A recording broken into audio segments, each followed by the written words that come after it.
Hi, this is Chukwudum from Dosale Farms. I'm coming to you from Enugu, the southeastern part of Nigeria. You are welcome to this series of lectures. Today we're going to be talking about equipment needed for broiler production. We're talking about the tools of the trade, the tools you need for effective broiler production. Every business or trade has its tools. The tools for a tailor will include a measuring tape, sewing needles, a ruler, scissors, sewing machines, an ironing board. A barber has more than 21 tools that will include combs, razors, clippers, trimmers, shears, hair dryers, and so on and so forth. The tools for a doctor will include a stethoscope, thermometer, blood pressure monitors, weighing scale, scissors, needles, and so on and so forth. The tools for a farmer will include a hoe, shovel, rake, axe, plows, tractors. Now, how will you feel to get into a doctor's office and find that the doctor does not have a high pressure monitoring device, or you find that the doctor doesn't have scissors or needles that he needs for his trade? So it is for a broiler farmer. There are tools you need to be an effective broiler farmer. Those tools will include the following. First will be the drinkers. And when we talk about drinkers, there are about 4 different ways to get water to your birds.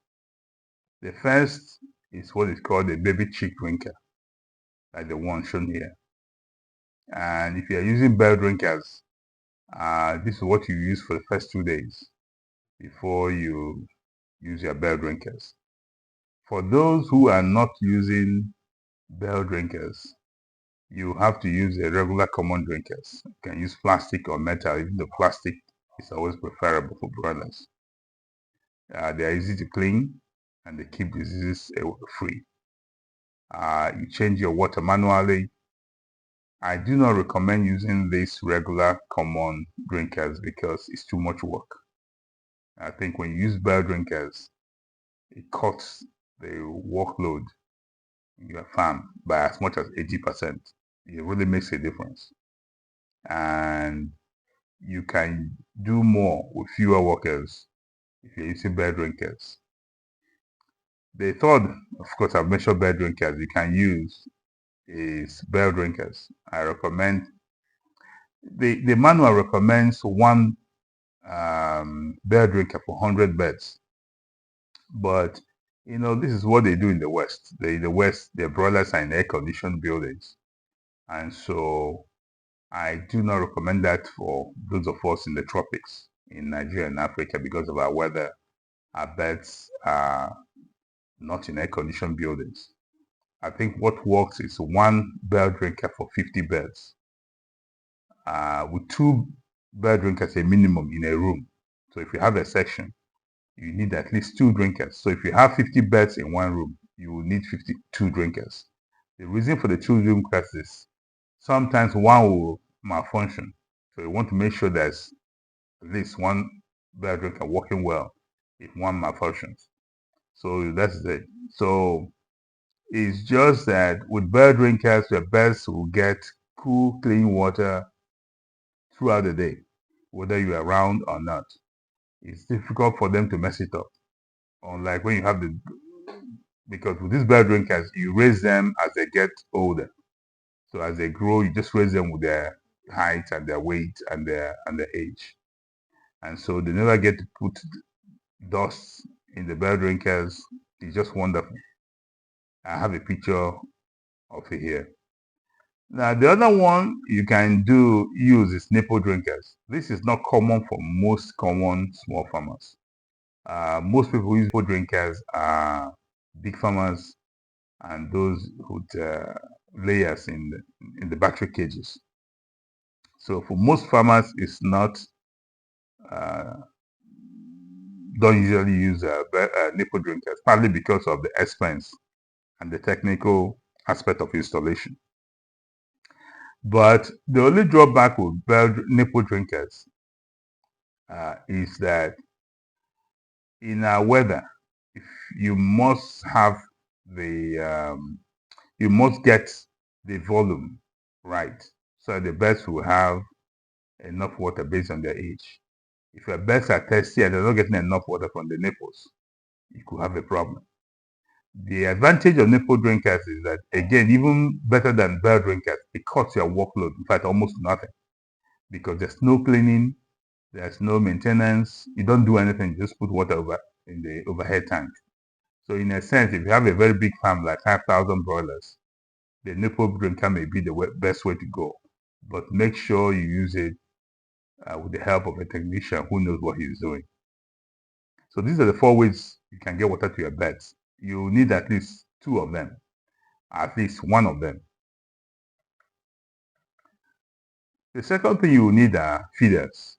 And there are 3 types of feeders you could use. At least there are 3 types I use in my farm. The first is the plastic baby feeder. I use it from the first day to 3 days, day 1 to day 3. I use one for every 15 birds. I like to have more feeders. I want to make sure every bird in my farm can feed at any time. There's no trouble for feed. I use it only for 3 days for 2 reasons. One, by the 3rd day, they are already pooping quite strongly, and they poop in the feed. It's a lot of work for your workers to be cleaning. So I try to change that to the flip feeders on day 3. The reason I like to use them is because, when they're babies, some of them like to sleep in the feed, they like to play in the feed. So just like you treat a newborn baby, I oblige them. I know it's what they like to do. If you look in the feeder, half of them are sleeping in the feeder. They are comfortable doing it, that's fine. So for that reason, I intend to use it for the first 3 days. The 3rd day, I change to the flip feeder. And the reason I change to the flip feeder is because the flip feeder, they cannot pull into they cannot mess it up. They can't do much to it. All they can do is eat. There'll be a little bit of sawdust that will get into the feeder. But it's easy to clean. It's much easier for your workers to maintain. And so for that reason, I use it until day 7 or day 10. And after day 10, for sure, usually I like to change at day 7. But assuming I leave it to day 10, then I change to the regular plastic feeder. Again, I recommend 1 feeder for 15 birds until 4 weeks. Then 1 feeder to 12 birds from 4 weeks. And the reason is I change from 1 to 12, from 1 to 15 birds, is because in the afternoon, because of heat stress management, I starve my birds, or I remove the feed from them from 12 p.m. to 5 p.m. because of heat from 4 weeks. So by 5 o'clock, they are starving. They all want to eat at the same time. They're going to fight for food. So I want to make sure I have enough feeders so that when that happens and the feeders come, in 5-10 minutes, everyone's back to normal. But if you don't have enough feeders and you starve them, you are creating problems. And so it's usually red or yellow in color. And the good feeders have features that make it very difficult for your birds to waste your feed. That's why I don't like using the metal feeders. The metal feeders results in wastage of feed, because the birds, there's no restriction on the birds.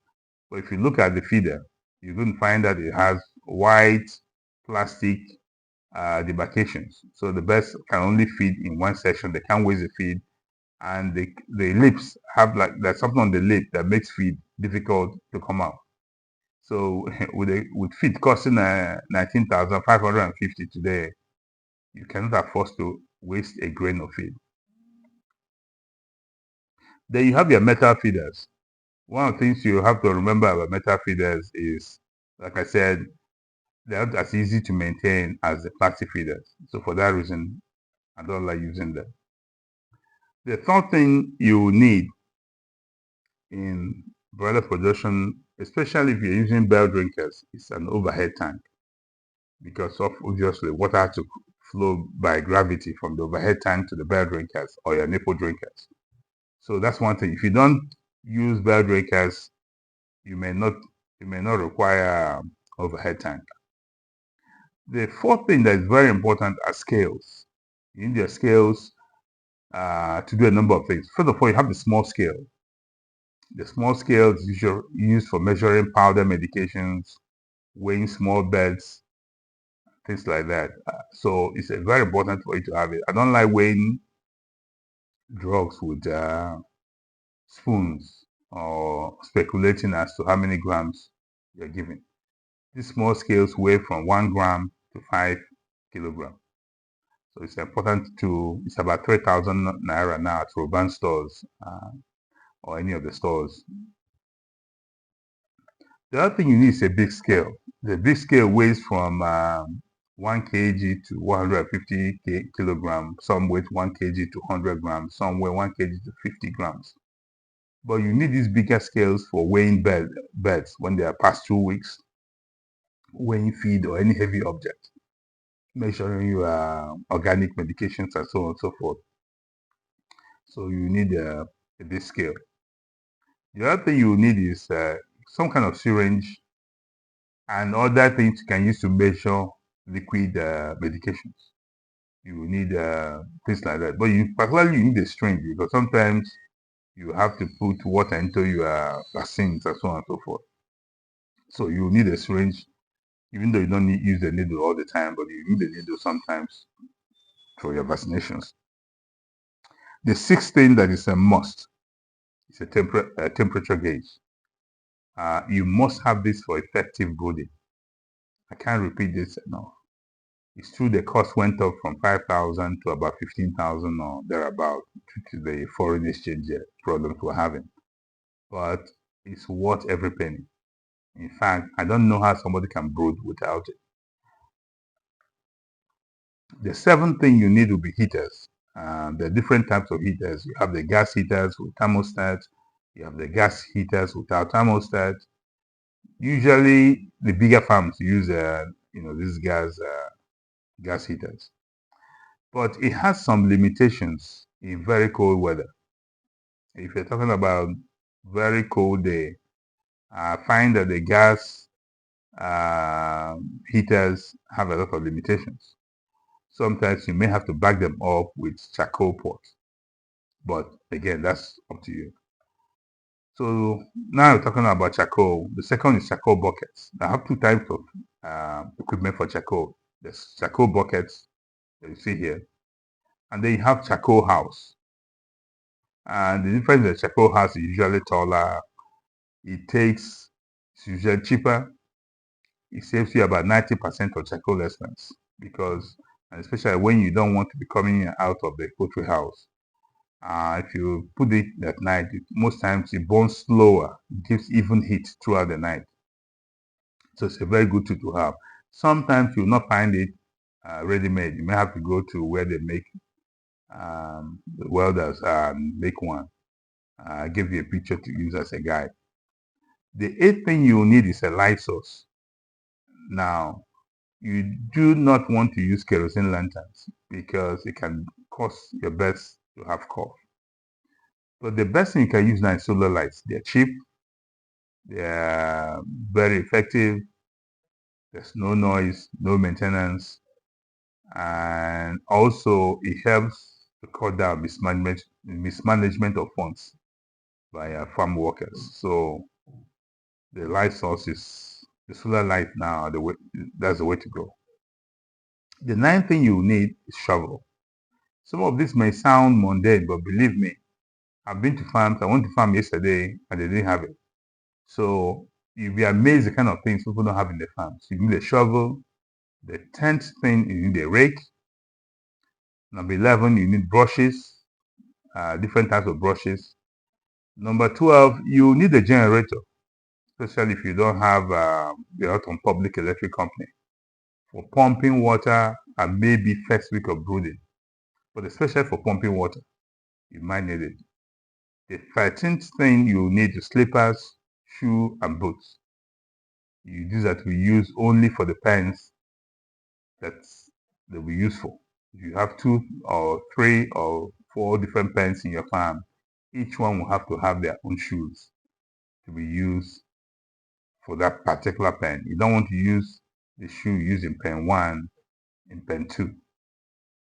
It's a violation of the biosecurity rules.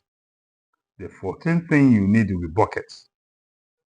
Yeah, if you have a small farm, I recommend at least 5 buckets, 2 of which will be reserved for vaccinations.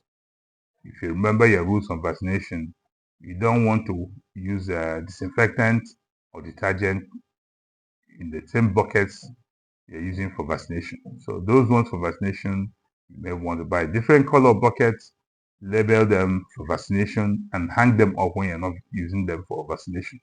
It's important. All these little rules on vaccination affect the efficacy of your vaccine. Sometimes you see the vaccines fail. They fail because you're not following the rules. The 15th thing you need will be a booter.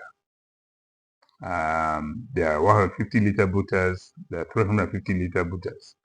It serves 2 purposes for you. One, if you're raising 500 broilers or more, you will need one for mixing vaccines. And that one will be for no other purpose but just to mix vaccines. The second thing is if you're processing your birds, you may need them to store processed birds in the process of processing. The third thing it could do for you will be you use it to store boiled water. So before your birds come, you start boiling water, you use it to store it. 15th thing you need is a flask or a cooler for keeping vaccines cool until they are used. So when you transport vaccines from your vet or from your house to your farm, you need a cooler to put ice and put the vaccines and to serve that purpose. 16th thing you need is a fire extinguisher.